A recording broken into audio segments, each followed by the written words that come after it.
everybody, we're here at Zoholics here in Austin at the Austin Convention Center. What could be better in this heat than some hot announcements? We've got an amazing cast here, of course. We've got Andy, Doug, and Chirag, and we cover all aspects of what happened here. Now, one of the important things to think about at Zoho is it started out with a lot of areas, and they're coming back to the roots. I want to ask you guys, what happened today with CRM for everyone and some of the announcements? Andy, what does that mean to you? So to start with the CRM, they're moving from just, you go to where CRM is and try to make things work. They're trying to blend every one of the workflows. Everyone can start using it, whether it's the sales groups, marketing groups, and all that. So it's kind of blending in. That's a theme across the board, including AI. So a lot of good announcement. Loved it. Yeah, I think the key point on CRM for everyone was getting it beyond the sales force, looking at the processes that involve marketing, that involve customer support, even into legal and areas, so that you have a process, but you have the connections beyond CRM through email, through spreadsheets, through texts. So they want to bring everybody in, and they're going to do that with a kind of a lower price for the people that are in non-sales roles, yet to be determined exactly how much lower that price will be, and some templates for some really common things like customer onboarding, like contract requests, things of that nature. No, makes a lot of sense. Chirag, what do you see there? The CRM for everyone is interesting because CRM has not been for everyone in the past, and most people did not necessarily see the value in it. They just didn't know why they would log into a CRM system. Yeah. Zoho wants to change that. So it's interesting to see that some of the use cases where they joked about now admin just got a promotion because admin can now delegate things to other users. So there's a cohort of non-sales users in all lines of businesses in an organization who can benefit out of the tool that folks have actually invested in, which is a really good point, because traditionally they actually have not seen as much value from a tool.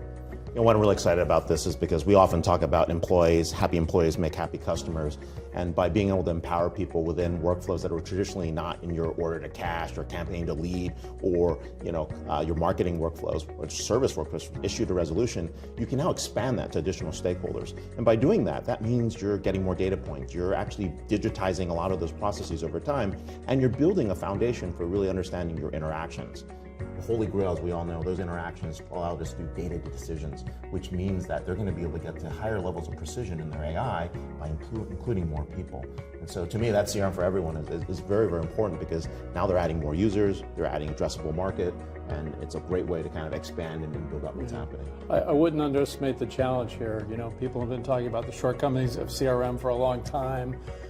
This is a big cultural ask, and an ask, again, on that cost front to spread this app to more users.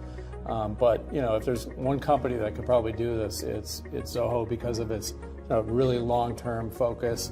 I think they'll get the pattern of their customers who typically start expanding their use of products. So I think that may be able to pull it off. No, and it's a great point, right? The challenge in CRM systems is that people are doing all the work. They're earning the data. So as things become more automated over time, the ability to actually grab data ambiently in the background, I think is going to help a lot. And we're going to see that play a role. Yeah, usability could be an issue depending on who the user is, because if the user is like a very low-level, non-techie user, if they're trying to move CRM to that, the CX user experience could become a problem. Let's see how I'm in the flow. What happened to my device? Boom, I checked in. Boom, I got a data point, and I can use that to drive context. That's where I can see some of the opportunities. Let's talk about some of the other opportunities out there. AI, what's going on there, Andy? Oh, ton.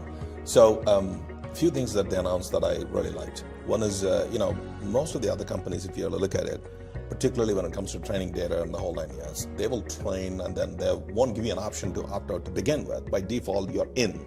And then you have to go beg them to take you out. So Zoho takes a different approach. They're talking about, I give you an option. By default, you're not up to date. If you really want your data to be used in a training data, then you have to come and let us know. That's a huge difference. Most of the companies so we're opting in. It's a physical opt-in. It's a physical opt-in that you have to opt in to get your data specifically trained using Zoho's AI. That's one major difference. The second one I saw was that, they're also talking about every other company. If you think about it, they talk about, I'm building this one, I'm building an LLM, I'm building a whatever, right? AI kind of sticks out. But Zoho specifically talked about we want to blend AI into all our applications, so you don't even know AI exists. That's the way it should be, right? You don't know that AI is doing the work. They already have enough of the applications using some of the AI underlying, but you don't know that they are using it. And that's how ultimately it should be. It performs certain function, but you don't know they are using it. Yeah, That's another huge thing, right? No, I love that ambient experience in the background. It's huge. And then also the other thing that they're thinking about, they don't want to force you to use one model, the same going back to the theory. That I'll provide an LLM, you got to use that. They are not looking at that. They are looking for you to use, you know what? We'll give you a couple of models. Zia is their model, of course. We'll give you a couple of models. If you want, you can use that. But if you want to use someone else, we are okay with that. They are actually supporting right now Anthropic, Cohere, OpenAI, and the Vertex AI as well. And they're planning to build more into that. In other words, they want to become a platform. There are a few other vendors talking at the same level. So I want to give a platform. You want to use mine? Use mine. If you don't want to use mine, bring what you're comfortable with. We'll work with that. Well, that's great. Bring your own model, keep some choice, allow that to happen. What's going on the privacy front? Privacy is very interesting. As the folks might know, Zoho, they own their own data centers. Yes. They don't run on public cloud. And anything that they do from a customer data perspective, end user data perspective, they're very intentional about that. And they said that we don't want to monetize people's data. The people's privacy is paramount when it comes to end user. No advertising either. No advertising either. So to go for that, for no tracking, they announced a browser which is based on open source Chromium model, which is, we use not a commercial version, but we use a version by Google, which is a Chrome browser. Yep. But the open source technology, Chromium, the source code, what they have built a sort of privacy-focused browser that doesn't do tracking, but it's also integrated with these Zoho products. So you can actually go there and you can actually search for things. It understands who you are, understands your context. It's like a built-in portal app store rolled into one with a security layer. Right. And speaking of that, understanding who you are, they announced a few other things as well. One goes on the directory side of the houses, so which is a version of an identity management system. People struggle to manage identities in an organization. It's a key part of cybersecurity. And two other things where they have a vault, which is where you securely store your credentials. And the last thing is a password manager and multi-factor authentication, which they actually support for all the users. So this not only applies to Zoho products, but it kind of goes beyond that. So many customers and some of the partners we actually talked to at the event, they've been using these products already for all of their applications. It's not just limited to Zoho. So it's interesting that they are really privacy focused in delivering their experiences. And as Andy kind of talked about, it's an explicit opt-in when you actually want to go with AI. So anything and everything, what they do is keeping the privacy and security in mind. We've been using the EULA browser at Constellation Research for close to a year, and it's really nice to do a lot of surfing and not suddenly see ads for those things. I wonder why I don't get offers anymore, but okay, yeah. And wonder why YouTube blocks you all the time, saying that you're using an ad blocker, we won't let you see it. Oh, it actually happens all the time. It's great. But the privacy part, for Sridhar to come on stage, boldly make a statement saying that, you cannot just monetize the data. That's not ethical. That's moral. Saying on stage. You need not a moral just doing stance. it. Yeah, it is. Yeah. They're drawing a line, the thin red line, and that's going to be interesting. That's going to be one of the battles. Doug, what are you seeing as well? What's going on the dev side? Well, I wanted to bring up a lot of stuff on the dev side with Zia Developer and Catalyst. Too many things I had to list them here. Signals, a new event, a business hub. Slate, a customizable front end. Pipelines, a CI/CD capability. A new NoSQL database.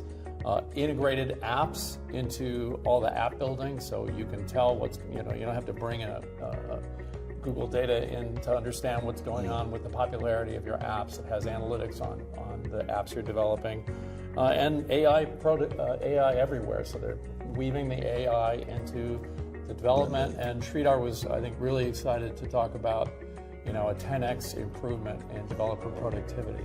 And he was talking about the end of software. That's been a debate recently in Silicon Valley. That as the cost of software goes down with Gen AI helping considerably, it's really going to change the dynamic of our colleague Holger Mueller would be like, that's an enterprise application platform. But when you look at this, right, you're seeing, we're at the beginning of the stage where, would you say that's comparable to what AWS is trying to do, provide the tools for companies to be able to build? Yeah, the breadth and, Sridhar talked about the breadth and depth of this company just getting broader and deeper, and the development area is really crucial. Yeah, they invested into significant investment into low-code, no-code, as well as pro-code platform Catalyst.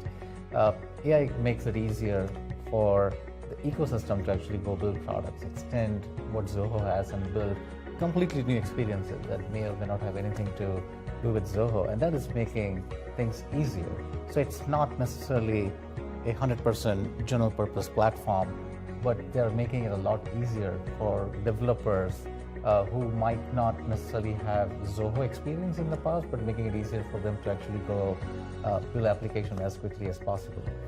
Going back to AI, they're very mindful of, they own their own data centers, very mindful of power consumption, and and as we all know, the GPUs actually consume a lot of power, so if you want to be a sort of key AI player, it's actually not very easy.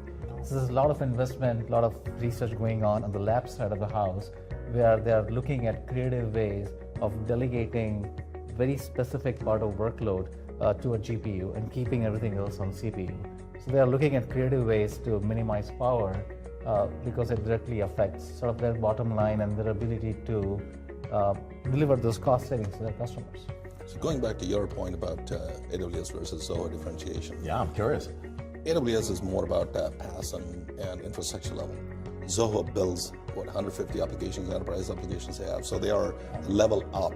So they are delivering end user experience and the products and the apps to them, whereas AWS stays at the lower level. I provide those, you build what you want. So that's a major difference. Yeah, we're seeing that convergence start to happen. So we're going to see actually where and how quickly people start going across stacks, especially given on the cost of delivery. We're in the middle of what we call margin compression at this moment, and if you can deliver something 10 times better at 1/10 the cost, you win. And we're definitely seeing that here at Zoho today. Any last thoughts? What are you seeing? What do you hear from customers? Doug, what's going on? Well, I just think the culture is what usually knocks people out about What do you love about this culture? What's pulling them in? Right, because everybody here has that same sentiment. Well, I think they can deliver value because they're not over leveraged. They're not in the lavish office towers. Who are you making fun of? What are we talking about here? They're not overextended. Private company, doesn't get tied up in valuations.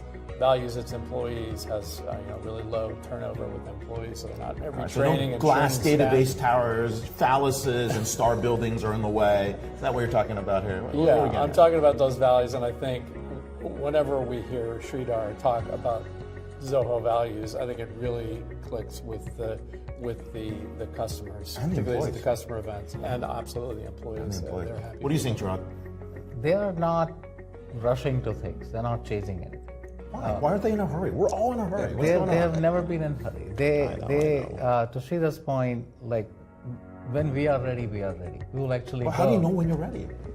It's so far this has worked out really well, and we know that AI is disrupting, and there are a lot of other things are at play, but they are sticking to it. So one of the things about the culture is its culture is no good if you change it every year.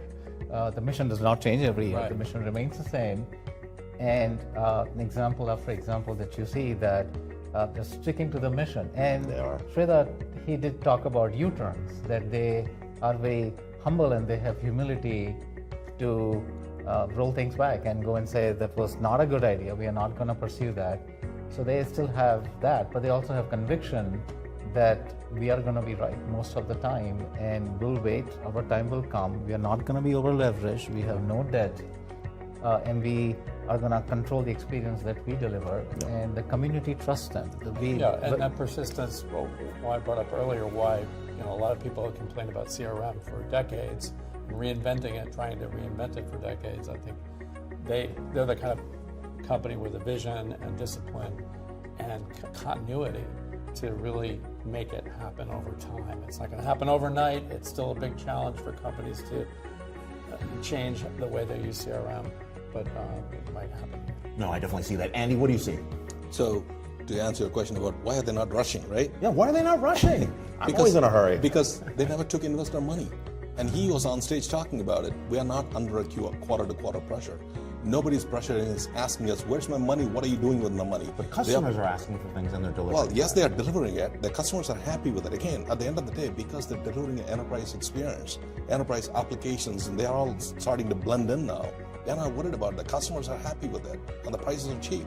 And when there is no quarter-to-quarter pressure, they're like, you know what, we'll deliver, like they said. We'll deliver when we are ready. Very cool. Right? I'm going to ask you, what research are people reading as we are looking at this that might be relevant as they're watching the show? What should they be reading from you today? Blog posts, research posts, things that people should go back to. Yeah, so there are a bunch of AI-related things that they're doing, which I think is cool, especially about the privacy and then having a multi-model, which is going to rule the world, and then not using others' data to train your models. And there are a lot of good things they're doing, so I'm going to write about all of them. All right, Doug. Yeah, I had a big update on Zoho 6.0, which is coming in a couple of months.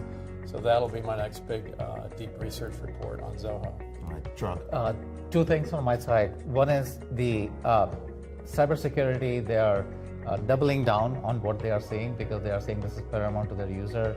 It checks out with the trend that we are seeing and some of the research, the upcoming research on cybersecurity.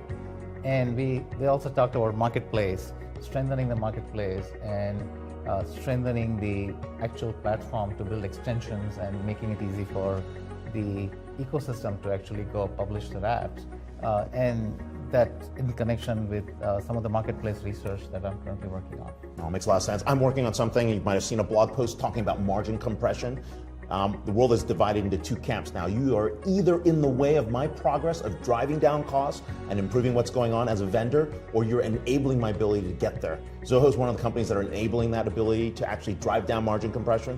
They're not trying to raise your ACV. They're not trying to put a gun to your head and say, hey, we're going to keep raising your prices even though you're not using our software. We're going to see a big difference in the market there. So we are live here at Zoholics in Austin in the Convention Center. And of course, this is Constellation TV here, special edition with Andy, Doug, and Chirag. And we're so happy to be here. See everybody.